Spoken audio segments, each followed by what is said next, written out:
Hi, I'm Kevin, And I'm Amanda. and we are serving up. All that jam.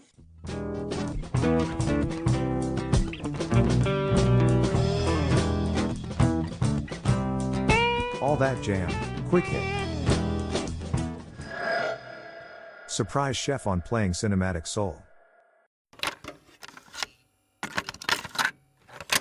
That's what I thought of immediately was like Shaft and Superfly, all those flicks, Cleopatra Jones. Yeah, totally, totally.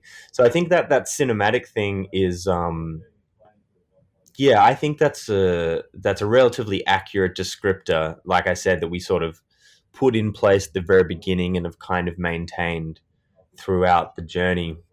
Uh, the idea of stuff being DIY also, in a big way, came from what we knew about the El Michaels affair and the Menahan Street Band and all that kind of stuff. That can't necessarily be said about Isaac Hayes or Curtis Mayfield or David Axelrod.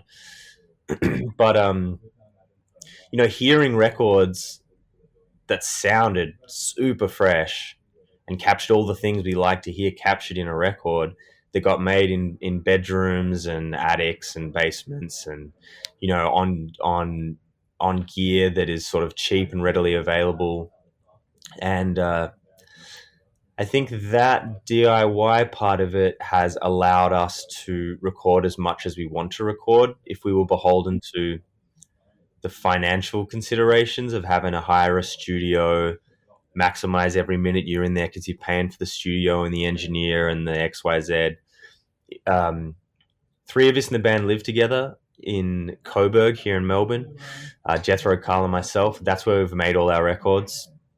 The first record we made there was our first album, which is called All News is Good News. We just had like an upstairs room that was kind of big enough to have our instruments in it. We bought a Tascam 8-track tape machine, which is the machine that we've made all our albums on. And aside from just giving our buddy Henry a few beans to engineer and produce the music, our method of making records is very, very affordable, and that's such a great benefit to us that we can record heaps. We can, we rehearse at home in a space that's comfortable. We write in that space, and that's the exact same space that we're making the records in. So I guess that's the part of the DIY kind of aspect that really appealed to us. And again, something that we put in place at the beginning and have kind of maintained throughout every step of the journey is we want to try and do it ourselves as much as possible. So can you talk a little bit about the creative process that you guys go through when you're creating a tune? Yeah, certainly. When we first started, it was very much Jethro and I sitting at home with a piano and a guitar, writing tunes together. And we'd kind of record the demos, kind of play the instruments. We've got early demos of, like Jethro playing drums and all that kind of stuff. And then we'd bring in the other boys to, recognize those arrangements on the record. But when we started making records, we didn't really expect that this would be a kind of full-time ongoing band. It was an opportunity to make a couple of records. But as the band developed and as we got playing more and realized that we love playing together, we get a lot of creative validation out of that combination of us playing together, making this music. Then the writing process became much more democratic, probably mostly because as we went on, the more that everybody in the band had an internalized understanding of the vision. At the start it was Jethro and I with the idea, and we just wanted everyone to come in and help us recognize it. Whereas now everybody understands what we're trying to do. So often still, Jethro or I will bring in an idea, and we'll have a general idea of what we want the song to feel like, sections, melodies, chords, etc. But the arrangement itself will be constructed and fleshed out kind of in the studio with the band. Whether that's, developing the form, or finessing the parts. But yeah, these days a lot of our tunes are, pretty collaboratively made.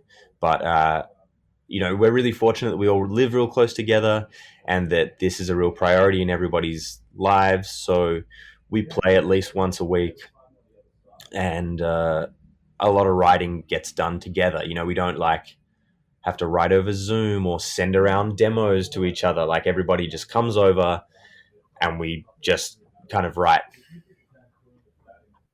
Kev, I'm thinking of the New Master Sounds, one of my favorite bands out of Leeds. They've been scattered all over the globe for the last, I don't know, even pre-COVID.